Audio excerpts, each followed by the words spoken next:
Students, welcome to our YouTube channel commerce with Kanaujia ma'am. तो students, आज का जो हमारा टॉपिक है वो है फाइनल अकाउंट्स का फॉर्मेट ऑफ बैलेंस शीट, जिसको हम इलिस्ट्रेशन के साथ पढ़ेंगे। ये चैप्टर 11 का पार्ट 3 है, यानी वीडियो 3 है ये चैप्टर 11 की। तो चलिए स्टूडेंट स्टार्ट करते हैं बैलेंस शीट का फॉर्मेट। पहले देखते हैं कि बैलेंस शीट होती क्या है, किस लिए यूज़ की जाती है, बनाई जाती है। देखिए, according to J.R. Batliboi, a balance sheet is a statement prepared with a view to measure the exact financial position of the business on a certain fixed date। तो क्या है, एक बैलेंस शीट एक स्टेटमेंट है जो prepare की जाती है एक व्यू के अकॉर्डिंग टू मेजर, क्या मेजर करने के लिए, the exact financial position of the business, हमारा बिजनेस किस फाइनेंशियल पोजीशन में चल रहा है उसको एग्जैक्ट देखने के लिए on a certain fix date, एक सर्टेन फिक्स डेट के ऊपर। हाँ जी, चलो देखते हैं फॉर्मेट क्या है हमारी बैलेंस शीट का। बैलेंस शीट में देखिए, करंट लाइबिलिटीज, करंट चीज़ें ऊपर आ जाएंगी, करंट लाइबिलिटीज, फिर नॉन करंट लाइबिलिटी, फिर रिजर्व्स आएंगे अगर कोई है अगर क्वेश्चन में, और फिर हमारी आएगी कैपिटल। ठीक है, current, non current, reserve, capital. ठीक है, और एसेट साइड में करंट एसेट आएंगे और नॉन करंट एसेट आएंगी। याद हो गया। अब देखो इनके अंदर क्या आता है, करंट लाइबिलिटीज के अंदर क्या आता है, पहले देखते हैं। करंट लाइबिलिटी, बैंक ओवरड्राफ्ट, यानी कि जो करंट लाइबिलिटीज कौन सी लाइबिलिटी होती है, ऐसी लाइबिलिटी या ऐसे उत्तरदायित्व जो हमें एक साल के अंदर अंदर चुकाने होते हैं। ठीक है, बैंक से अगर आपने ओवरड्राफ्ट उठा लिया है, जैसे यानी कि बैंक का ओवरड्राफ्ट आपको पता होगा कि आपके बैंक में 1,00,000 रुपए हैं और आपने बैंक से 3,00,000 रुपए उठा लिए, तो 2,00,000 रुपए जो हो गए ना वो बैंक के ओवरड्राफ्ट में आ जाएंगे, यानी बैंक से एक तरह से लोन ही हो गया ये। ठीक है, बिल्स पेपर, जो भी आपको बिल्स पेबल बीपी करनी है क्रेडिटर्स को, सन्ड्री क्रेडिटर्स, आउटस्टैंडिंग एक्सपेंसेस, ऐसे एक्सपेंसेस जो ड्यू हो चुकी हैं बट अभी आपने पे नहीं किए हैं वो एक्सपेंसेस, अनअर्न्ड इनकम, अभी कमाई नहीं है वो इनकम। ठीक है, अनअर्न्ड इनकम। लॉन्ग टर्म में लॉन्ग टर्म लोन जो भी आपने उठा रखे हैं 1 साल से ज़्यादा तक के लिए, जो ज़्यादा दिन के टाइम बाद वो पेबल होंगे वो। रिजर्व, कोई भी रिजर्व आपको दे रखा है वो। कैपिटल में आपकी कैपिटल, कितनी कैपिटल है आपकी, मान लो 5,00,000 रुपए की है। नेट प्रॉफिट जो भी आ गया, मान लो 50,000 रुपये का नेट प्रॉफिट आ गया, वो ऐड कर देंगे। जो प्रॉपर्टियर है उसने ड्राइंग की है वो उसकी कैपिटल में से माइनस करेंगे, क्योंकि कैपिटल वो उसकी खुद की होती है इसलिए उसमें से माइनस कर देते हैं।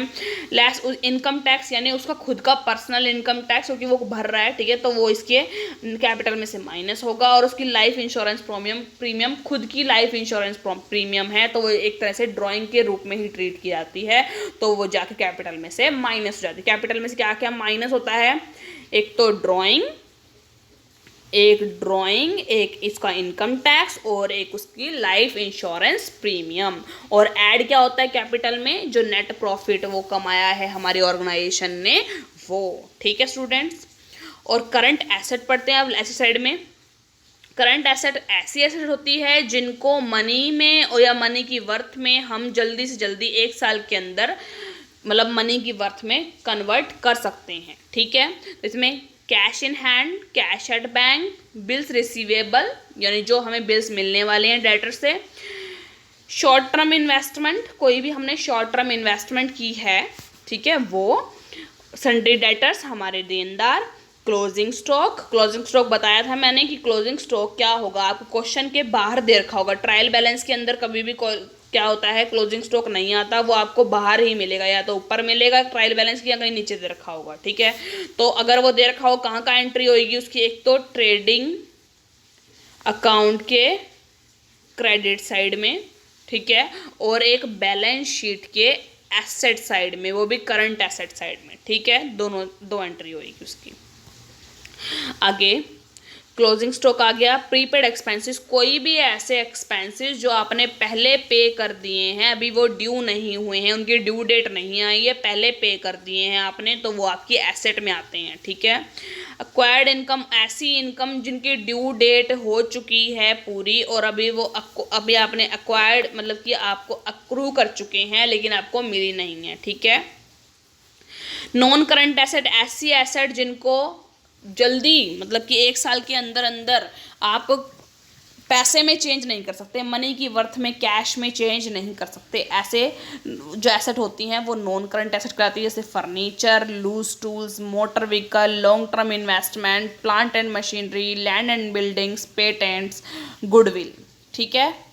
जो पेटेंट्स और गुडविल क्या है, ये इंटेंजिबल एसेट्स हैं, ठीक है। क्या है? इंटेंजिबल एसेट्स, ठीक है स्टूडेंट्स। तो इंटेंजिबल एसेट्स क्या होती हैं? नॉन करंट एसेट्स होती हैं, क्योंकि इनको हम जल्दी मनी की वर्थ में चेंज नहीं कर सकते, ठीक है स्टूडेंट्स। तो अब आ जाइए, बैलेंस शीट का फॉर्मेट आपने पढ़ लिया है, बैलेंस शीट का एक क्वेश्चन इलिस्ट्रेशन और कर लेते हैं साथ में। आ जाइए स्टूडेंट्स, देखिए। हाँ जी स्टूडेंट्स, देखिए आपको ये दे रखा है क्वेश्चन, पहले क्वेश्चन पढ़ लेते हैं। From the following balances of Siyaram Shri sari Bhandar prepare a balance sheet on 31 March 2016। Plant and machinery कहाँ आएगी? नॉन करंट एसेट्स में, ठीक है स्टूडेंट्स। यहाँ पर पहले हम करते जाते हैं, फिर बाद में बैलेंस शीट देखेंगे। Land and building non current assets में, एसेट साइड में आ जाएगी। फर्नीचर भी नॉन करंट एसेट में, 1,50,000 रुपये का एसेट साइड में। कैश इन हैंड भी एसेट साइड में, करंट एसेट में। बैंक ओवरड्राफ्ट करंट एसेट में, ये आ गया। बैंक से ओवरड्राफ्ट किया हुआ है तो क्या है? लाइबिलिटी है हमारी। और कौन सी लाइबिलिटी है? ये करंट लाइबिलिटी है। तो ऊपर लाइबिलिटी साइड में बैंक ओवरड्राफ्ट आ जाएगा 1,80,000 का। डेटर और क्रेडिटर दोनों दे रखे हैं। डेटर आएंगे करंट एसेट्स में और क्रेडिटर आएंगे करंट लाइबिलिटी में, लाइबिलिटी साइड में, ठीक है। ये 3,20,000 आ जाएंगे एसेट साइड, 2,40,000 आ जाएंगे liability side. Bills receivable and bills payable, bill receivable आएंगे करंट एसेट में और बिल्स पेबल आएंगे करंट लाइबिलिटीज में, ठीक है स्टूडेंट्स। आगे देखो, क्लोजिंग स्टॉक कहाँ आएगा? क्लोजिंग स्टॉक कहाँ आएगा भाई? डेबिट मतलब यानी कि एसेट साइड में, ठीक है। करंट एसेट साइड में नीचे क्लोजिंग स्टॉक आ जाएगा। इन्वेस्टमेंट भी करंट एसेट्स में आएंगी और कैपिटल है वो डेबिट मतलब कि लाइबिलिटी साइड में सबसे नीचे आएगा। ड्राइंग उसमें से कैपिटल में से माइनस हो जाएगी, नेट प्रॉफिट उसमें ऐड हो जाएगा। यहाँ मैंने ये नॉर्मल समझाया है, आप बैलेंस शीट में देखते हैं। देखो प्लांट एंड मशीनरी, ये आ गई plant and machinery. Land and building, ये आ गई लैंड एंड बिल्डिंग, बताया था ना मैंने नीचे आएगी क्योंकि क्या है ये नॉन करंट एसेट हैं। फर्नीचर भी आ गया, ये रहा ऊपर फर्नीचर। कैश इन हैंड, ये रही cash in hand. Bank overdraft, ये रहा bank overdraft. Debtor and creditor, debtor यहाँ पे आ गए ये रे और क्रेडिटर यहाँ आ गए ये रे। Bills receivable and bills payable, bill receivable BR ये आ गया, BP आ गया, ठीक है। और क्लोजिंग स्टॉक देखो ये आ गया, ये रहा क्लोजिंग स्टॉक, दिख रहा है ना क्लोजिंग स्टॉक, ये देखो ध्यान से, यहाँ दिख रखा है क्लोजिंग स्टॉक, क्लोजिंग स्टॉक आ गया। आगे देखो क्लोजिंग स्टॉक पे बचे थे ना इन्वेस्टमेंट, शॉर्ट टर्म है तो शॉर्ट टर्म यहाँ आएगी और लॉन्ग टर्म होती तो यहाँ आती। कैपिटल, ये देखो ये आ गई, ये ठीक है। ड्राइंग है उसमें से माइनस करेंगे, ये देखो माइनस हो रही है यहाँ पर ड्राइंग। और प्रॉफिट है ये ऐड होएगा 6,20,000 रुपये का, ये देखो ऐड हो रहा है, ठीक है। और अब फिर क्या करेंगे, बैलेंस शीट को टोटल कर देंगे, दोनों इक्वल आ जाएगी, ठीक है। अगर दोनों इक्वल आ गई है आपकी तो आपका क्वेश्चन सही है, ठीक है स्टूडेंट्स, समझ में आया। तो ये है बैलेंस शीट बनाना, ठीक है स्टूडेंट्स। कि अब हमने देखो जो तीनों वीडियो आई हैं उसमें हमने ट्रेडिंग अकाउंट बनाना भी सीख लिया है, ट्रेडिंग अकाउंट बनाना भी सीख लिया है, P&L अकाउंट बनाना भी सीख लिया है और अब इसमें बैलेंस शीट भी बनाने सीख ली है।